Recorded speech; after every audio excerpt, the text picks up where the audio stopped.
आकाश, कैसे हो मेरे दोस्त? पवन ने अपने दोस्त आकाश से फोन पर कहा। ठीक हूं, मजे में हूं। तुम बताओ, कैसे याद किया? आकाश ने कहा, एक काम है, बड़ी उम्मीद से तुम्हें फोन किया है। मेरे छोटे भाई नवीन को शहर में नौकरी दिला दो। तुम तो जानते हो, हम गांव में रहते हैं। मैं तो यहाँ खेती किसानी करके जैसे तैसे गुजारा कर रहा हूँ। छोटे भाई को एमकॉम करवा दिया है, पर यहाँ उसे नौकरी मिलने में समस्या हो रही है। वो खराब संगत में भी पड़ गया है। आवारा दोस्तों के साथ दिन रात रहता है। कितना कहने के बाद भी नौकरी ढूंढने में जोर नहीं लगाता, ना ही खेती किसानी में मेरी मदद करता है। वैसे भी छोटे से खेत से इतने पैसे नहीं आते कि हम सबका गुजारा हो सके। कल को नवीन की शादी भी करनी होगी। अब इस निठल्ले को कौन अपनी बेटी देगा? मुझे तो उसका भविष्य अंधकार में नजर आ रहा है। तुम शहर में नौकरी ढूंढने में उसकी मदद कर दो, ये मुझ पर एहसान होगा। पवन ने अपने जिगरी दोस्त आकाश से कहा।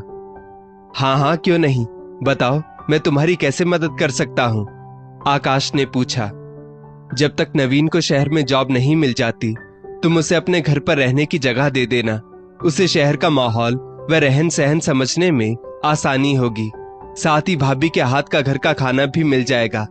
मुझे भी तसल्ली रहेगी।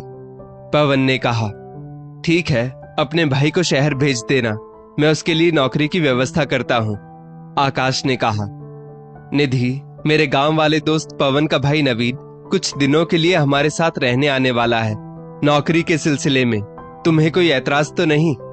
आकाश ने अपनी पत्नी निधि से कहा। हाँ, कोई टेंशन की बात नहीं है। किसी की भी मदद करना अच्छी बात है। हमारी छोटी सी मदद से अगर उनका भविष्य बन जाता है तो अच्छी बात है, निधि ने कहा। आकाश और निधि की शादी को अभी 1 साल ही हुआ था। वो अपने परिवार से दूर शहर में रहते थे। आकाश ने सीमित साधनों में खूब लगन व मेहनत से पढ़ाई की। इसका नतीजा था कि वो स्कॉलरशिप की बदौलत आगे बढ़ता चला गया और शहर में अच्छी नौकरी पाने में कामयाब हो गया। हफ्ते भर बाद नवीन अपने सामान के साथ आकाश के घर आता है। आकाश ने नवीन के लिए बहुत जगह नौकरी के लिए बात की। ससुराल के गांव से था, इसलिए निधि भी उसकी खातिरदारी में कोई कमी नहीं रखती। रोज तरह तरह के ढेरों पकवान बनाती। कुछ जगह नवीन ने इंटरव्यू भी दिए, मगर कहीं भी उसे नौकरी नहीं मिली।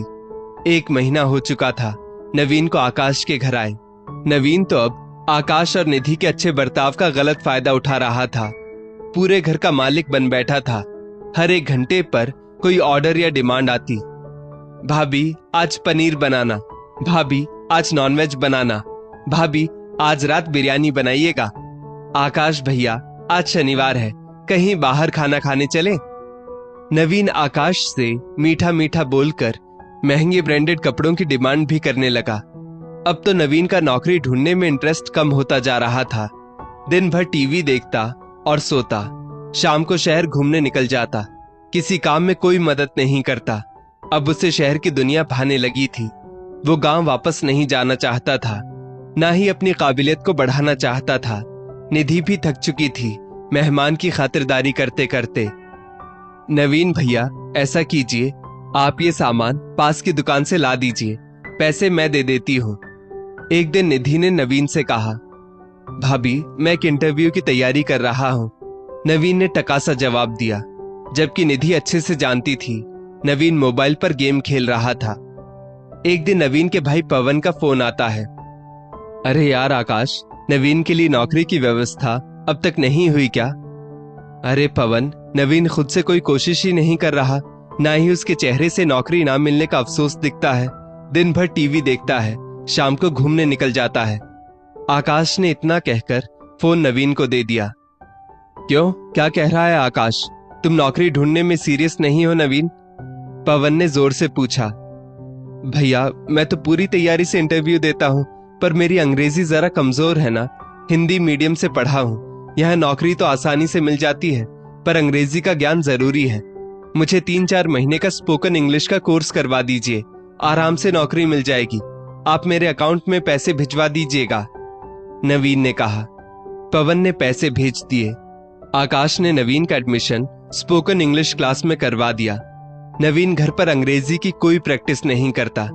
क्लास में उसने अंग्रेजी तो नहीं सीखी, पर दोस्ती यारी जरूर बना ली।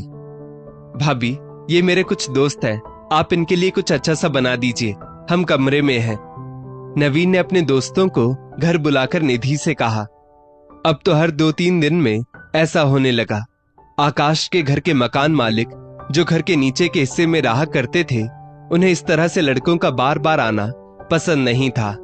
आकाश को भी नवीन के दोस्तों का किसी भी वक्त घर आना बुरा लगता, क्योंकि घर पर उसकी पत्नी ही आकाश की गैर मौजूदगी में अकेली रहती थी। आकाश ने एक बार सख्त लहजे में कह दिया, नवीन, तुम अंग्रेजी सीखने जाते हो या दोस्ती यारी बनाने? काम से काम रखो और जितनी जल्दी हो अपनी स्पोकन इंग्लिश कोर्स को सीखो और साथ साथ अपने लिए नौकरी भी ढूंढते रहो। बेवजह तुम्हारे दोस्तों का घर आना, वो भी मेरी गैर मौजूदगी में, मुझे पसंद नहीं। कुछ दिनों बाद निधि की तबीयत अचानक से बिगड़ने लगी। डॉक्टर को दिखाने के बाद पता चला निधि मां बनने वाली है। खबर सुनते ही आकाश, निधि के साथ उनके घर के लोग भी बहुत खुश होते हैं। आकाश ऑफिस के लिए सुबह 9 बजे निकलता, शाम 6-7 बजे के बीच वापस आता। आकाश के पास अपनी बाइक थी। आकाश ऑफिस से घर आता है। निधि ने उसे चाय नाश्ता सर्व किया और डिनर की तैयारी की। सुनिए, गर्मी बहुत बढ़ने लगी है, मुझे घर पर पहनने के लिए कुछ आरामदायक कपड़े चाहिए, क्या हम अभी मार्केट चलें? निधि ने आकाश से पूछा। हाँ ठीक है, चलते हैं, तुम अपने लिए आरामदायक चप्पल भी ले लेना, आकाश ने कहा। अरे, गाड़ी की चाबी कहाँ गई? मैंने तो यहीं रखी थी। बाहर गाड़ी भी नहीं है, अभी थोड़ी देर पहले नवीन घर से बाहर गया था, कहीं वही तो गाड़ी नहीं लेकर गया? इतना बोलते बोलते आकाश ने नवीन को फोन लगाया। नवीन, मेरी गाड़ी तुम लेकर गए हो क्या? हाँ भैया, मैं आपकी गाड़ी लेकर दोस्तों के साथ घूमने आया हूं, नवीन लापरवाही से बोला। तुमने मुझसे पूछना भी जरूरी नहीं समझा, मुझे तुम्हारी भाभी के साथ बाजार जाना था, आकाश ने कहा। वो भैया, आप इस वक्त घर पर ही रहते हो ना, तो मैं गाड़ी ले आया, नवीन बोला।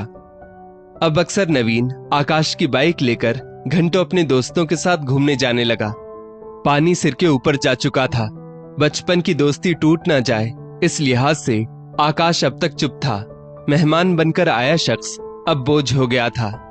निधि प्रेग्नेंट थी, अक्सर ही अब उसकी तबीयत खराब रहने लगी।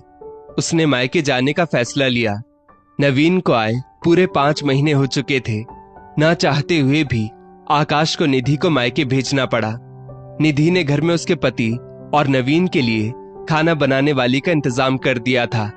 इस बीच आकाश ने कई बार नवीन को अपने भविष्य को लेकर सचेत होने के लिए कहा, नहीं तो वापस गांव लौट जाने को कहा, पर हर बार उसका भाई रिक्वेस्ट करने लगता तो आकाश अपने पैर वापस खींच लेता। महंगे शहर में इतने दिन किसी को रखना आसान नहीं था। निधि ने मायके में बेटे को जन्म दिया। बेटे के जन्म के 2 महीने बाद निधि को लेकर आकाश वापस आया। तब भी नवीन वहीं था। निधि और आकाश के घर बेरोजगार स्थिति में। नौकरी ढूंढनी होती तो साल भर बहुत समय होता है। निधि ने सारी बात अपनी मकान मालकिन को बताई। एक दिन निधि के कहने पर मकान मालकिन ने घर आकर कहा, मेरी बेटी पढ़ाई पूरी करके वापस आ रही है, मैं नहीं चाहती कोई बैचलर लड़का यहाँ रहे। या तो आप सब मकान खाली करके यहाँ से चले जाइए या इस लड़के को यहाँ से भेज दो। जी, छोटे बच्चे के साथ हमारा घर खाली करना मुश्किल है, ये घर हम नहीं छोड़ सकते। यहाँ से आकाश जी का ऑफिस भी पास है, अब नवीन को ही वापस गांव जाना होगा, निधि ने कहा। ये सब नवीन के सामने हुआ। अब निधि छोटे मोटे काम नवीन से करवाने लगी। खाना भी साधारण बनता क्योंकि कुक को हटा दिया गया था। छोटे बच्चे के साथ निधि के लिए घर संभालना मुश्किल हो रहा था।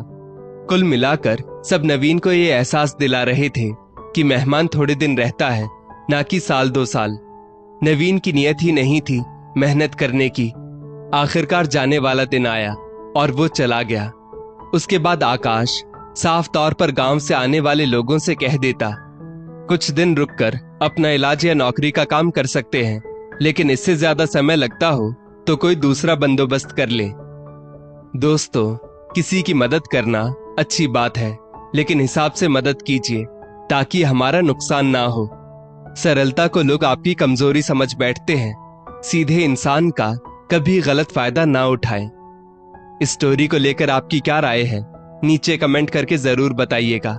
और ऐसी ही और भी बेहतरीन वीडियोस के लिए हमारा पेज जरूर फॉलो करें। धन्यवाद।